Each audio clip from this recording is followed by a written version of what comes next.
Just minute, और उसके बाद भी अगर इस प्रकार की बात दोहराई जाती है, क्या फिर वे माफ़ी मांगेंगे? नहीं, हम तो चाहते हैं कि नरेंद्र मोदी जी माफ़ी मांगे।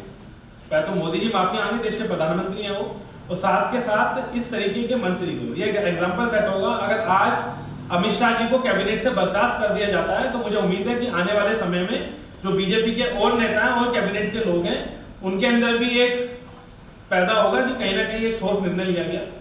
तो हमें उम्मीद होगी कि आगे से ऐसी टिप्पणी ना करें। इसका निर्णय मोदी जी को करना है, क्योंकि देश के सम्मान के साथ है या अपने चनिंदा कुछ आर्स के लोगों के साथ। चौधरी जी, जो पब्लिक सेक्टर की 14 लाख नौकरी थी 2013 तक, आज वो खाली 8.5 लाख रह गई।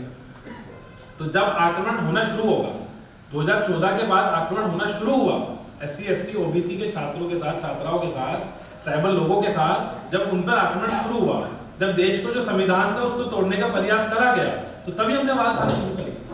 और बात खाली प्रेम से नहीं होती है। मैं मानता हूँ कि जो शिक्षा की बात हम लोग करते हैं, मैं खुद एक छात्र, राजनीति भी कर रहा हूँ, छात्र जीवन से अभी निकल कर आया हूँ, अभी भी छात्र हूँ, तो कहीं ना कहीं बात करते हैं शिक्षा एक मौलिक अधिकार है।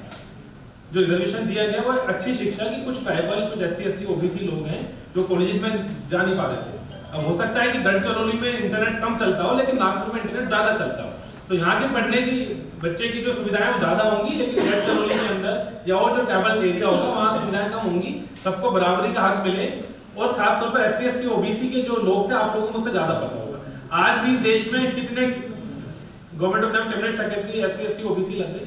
तो जब उन पर आक्रमण होना शुरू हुआ तभी हम उनके बाद उठाएंगे। तो 2014 से लेकर 24 तक पहले अगर OBC की बात करें तो जिस तरह से आपने कहा यूनिवर्सिटी में तो 2% के ऊपर OBC के प्रोफेसर नहीं थे। ये आपके काल में भी यही हुआ और ये इनके काल में भी हो रहा है। तो आप कैसे कह रहे हो कि आपके काल में OBC हो या SC ST को? जो डेटा हमको बताता है कि 2014 में भी SC ST OBC के यूनिवर्सिटी में लोगों की भर्तियां नहीं हुई थी। नहीं, आप मुझे 2014 से पहले वो चीजें बताइए। राइट टू एजुकेशन हम बिल लेके आए, उसके अंदर हम क्या लेके आए?